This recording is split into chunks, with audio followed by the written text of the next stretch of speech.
Hello Lolas, welcome back to my channel guys. If you're new to this channel, go ahead and hit that subscribe button, click the bell to be a part of the notification squad.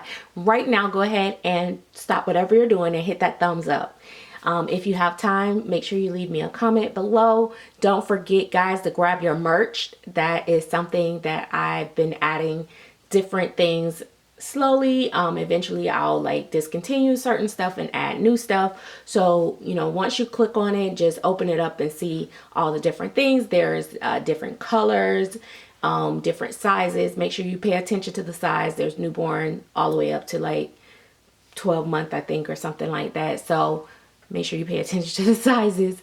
Also there's different colors and all that stuff. It is completely handled by Teespring, not by me, but I go in and I put what I want on each onesie and mug and all that, and even for your pets.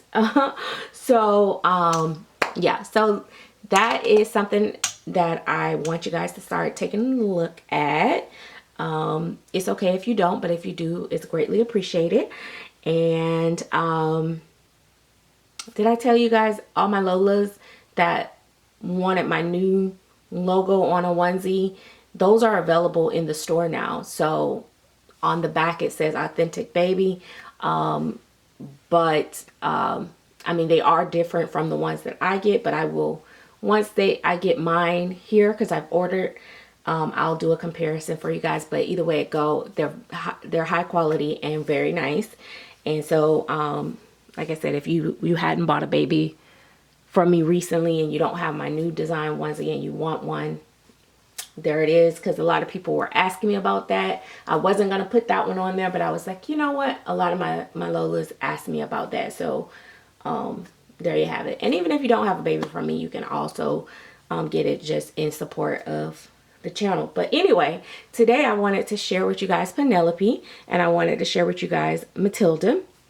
And I know in the US, February is usually highly celebrated as Black History Month. I haven't seen as much going on so far this year, but just me as a Black woman, I just wanted to acknowledge the month. Also, I wanted to talk about the dolls for little brown girls, all different shades, whether you were a light skin or lighter skin, medium tone, richer, melanated little girl, boy, whatever. Going in the stores, like, you know, everything, and I know y'all heard this story 1,000 times, but everything was always like every color but our color. And then when you did find them, they would be like almost like shameful looking, because they would be like the wrong skin color and like this really red old lady lipstick on and stuff like that. So growing up, we didn't have like a lot of really pretty Black dolls or brown dolls, or even like people that skin tone is like an in-between color. It wasn't that didn't exist, you know what I mean? They slowly started trying to incorporate that. Now I see they do have those on the shelf. I have to show you guys what my daughter had bought me. She had bought me a doll. It's so beautiful. I've never seen it before, but you know, I don't collect those type of dolls as much, but I'll have to share that with you guys later, along with my BJDs, because that's where it's at, in the cabinet with that. But anyway, so when I found this hobby, I was like, and I saw all these beautiful like Black dolls, I was like, oh my gosh, they actually got the skin tone, da da da. And then I realized that it was people actually hand painting them. So it was like, oh my gosh, this is amazing. So that was one of the things that really made it worth it for me to invest in these type dolls. Now these dolls aren't created for children. They are truly created for adults and collectible items for the most part. Although I feel like sometimes we probably do cheapen the art a little bit. Don't hate me for this, but we don't really value it as if it's real art. So a lot of people don't even take it seriously. And we do dress and we change and we role play with them and stuff like that. And for some people, that's cheapening the art, you know. Some of the very, very elitist collectors actually have these beautiful glass casings and all this stuff, and they never touch their dolls. They just, you know, put them there and showcase them. And you know, the more I get into the hobby, the more I can appreciate those type collectors as well, because I get it. Some dolls, even in my collection, I just prefer to just look at and or just, you know, have and be able to pose or whatever. I do think there is a little bit of a misconception though with like a lot of YouTubers and, you know, people that's on Instagram that's very public with their collection, that that's all we do is sit and change clothes all day and fake feed and change diapers and stuff. And I don't think that even with us that do videos every day, that is what we're doing. I think, well, if you have a smaller collection, you may change your baby a little bit more frequently, but I do think that we change the babies, and a lot of people, believe it or not, I will bet that probably 75% of the YouTubers that do YouTube videos do not touch their babies after the camera is off. I will almost bet that. And I remember watching Silicone Baby, Dana, back in the day, and her saying one day in her video, the only time I touch my dolls is when I turn my camera on. I don't play with my dolls. I don't touch my dolls. I don't move my dolls. I don't dress my dolls off camera. This is the only time I interact with my dolls. And I'm like, and she had like so many dolls, and it was like she had a ton, like she had about 20 Silicone Babies at one time. And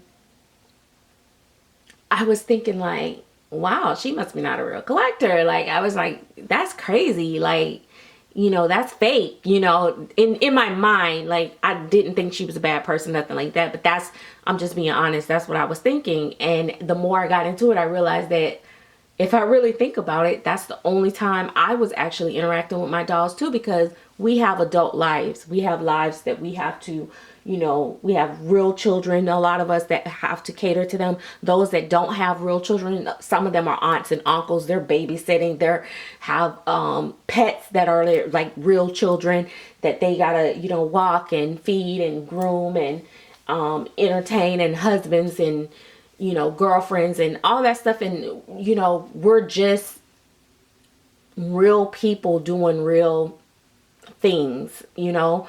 We have to adult, you know. Unless somebody just inherently is rich and have money, wealthy, first of all, you gotta be logical. There's no way that all we can do is just play with dolls all day and not make a living to be able to buy these dolls. So you have to be a functional adult to be really making money to do these things. So when you think about it, it makes sense. And sometimes, and then I understood, like, sometimes doing a video is like, I run to want to do a video because I want that time to be able to, you know, enjoy my dolls and stuff like that. And so that allows me to be able to, I'm trying to let you guys see Penelope a little bit more. That allows you to be able to do that. So I really, really, really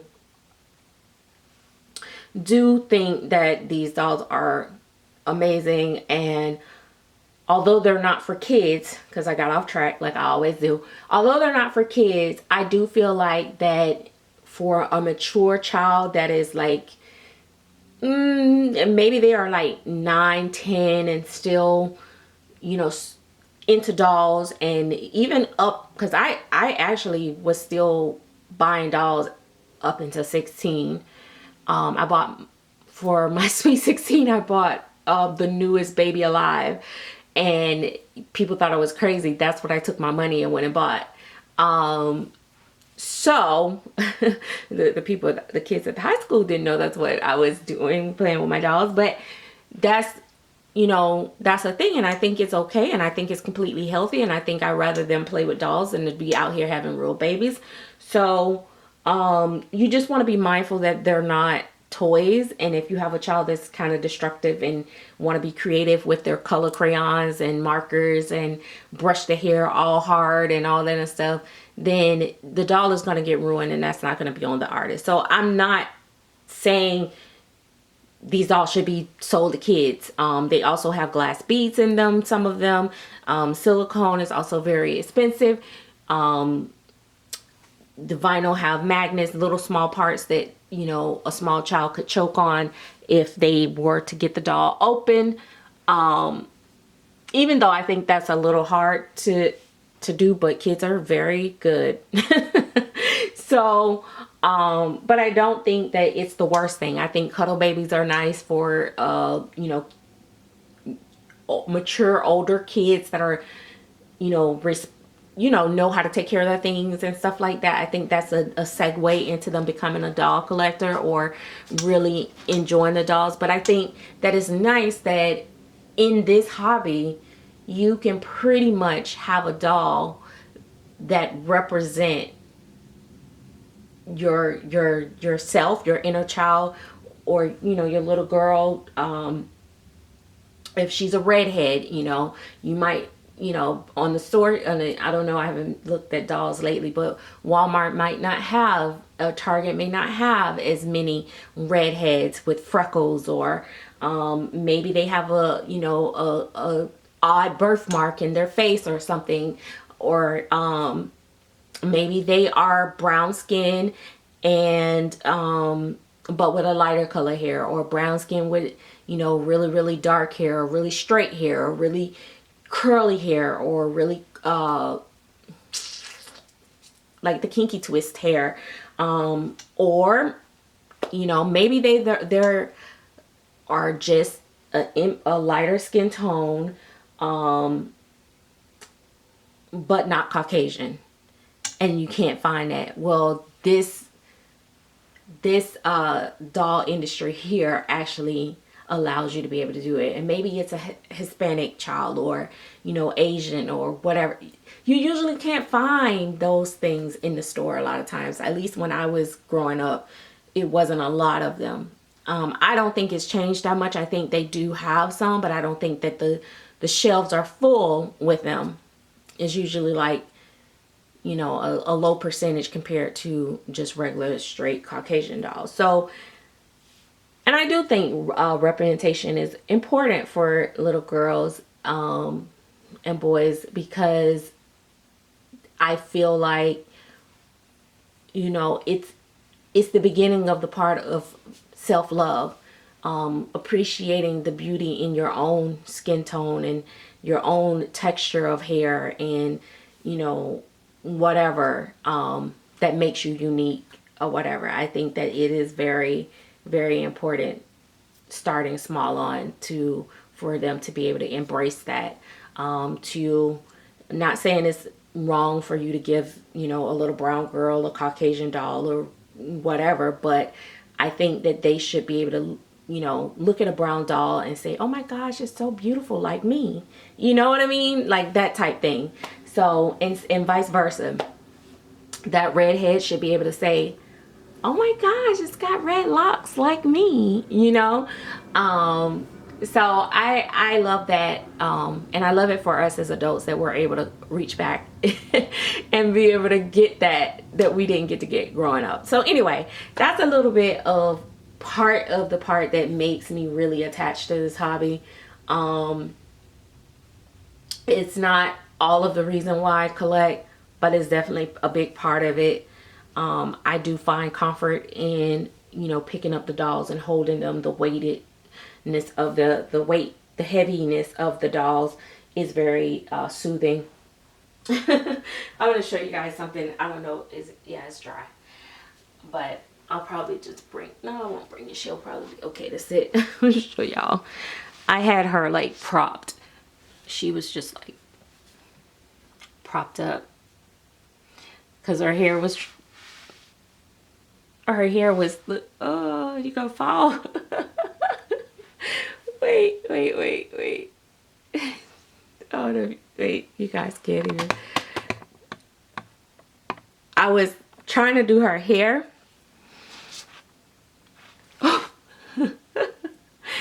And so I had her propped up, but I didn't bring her little pillow boppy over here. I should have brought it. Here, let's see. Whoa. This is my Nori. So she's silicone. So for those that are like, that's another thing. Like if you were a preemie baby or you had preemie children, you got preemies, you got all different sizes. It's just a lot of fun, I feel like, for me. I didn't have any preemies. All my kids were full term, and but I had different, of course, different sizes, different weights of babies. But oh, poor Pickles is just left out the frame. But or Pickle, Matilda. That's Matilda, sorry. Matilda, Nori, Penelope. But yeah, so you in all different, you know, mediums. It's just, you know, that's what the hobby is all about. So now I collect for that. I collect for the painting piece of it. Is relaxing for me. It's fun. It's an extra income now at this point. That's not what I originally started out for. And I love the art part of it. It's just, yeah, so it's a lot. But anyway, so that's it. That's my spiel. And I hope you guys have an amazing day. And I thought I would just share this, probably one of the most boring videos you guys have ever listened to, but that's okay. Every now and then we need that. So yeah, when I can't wait to eventually redo Gabby another full body baby, and I'm gonna try to do it as a really brown skinned baby because she's a more melanated little girl. So I want her to have a really brown skin, full body silicone, because honestly, Gabby, from the minute she was like 1 or 2, she wanted my full body. Actually not 1 or 2, maybe 2 and 3. She wanted the she used to want my full bodies, and she always would say, is it, and she loves silicone. She's not really into Reborns as well. She'll play with them now, but when she was younger, she'd always look at, is it a squishy one, mommy? Is it a squishy one?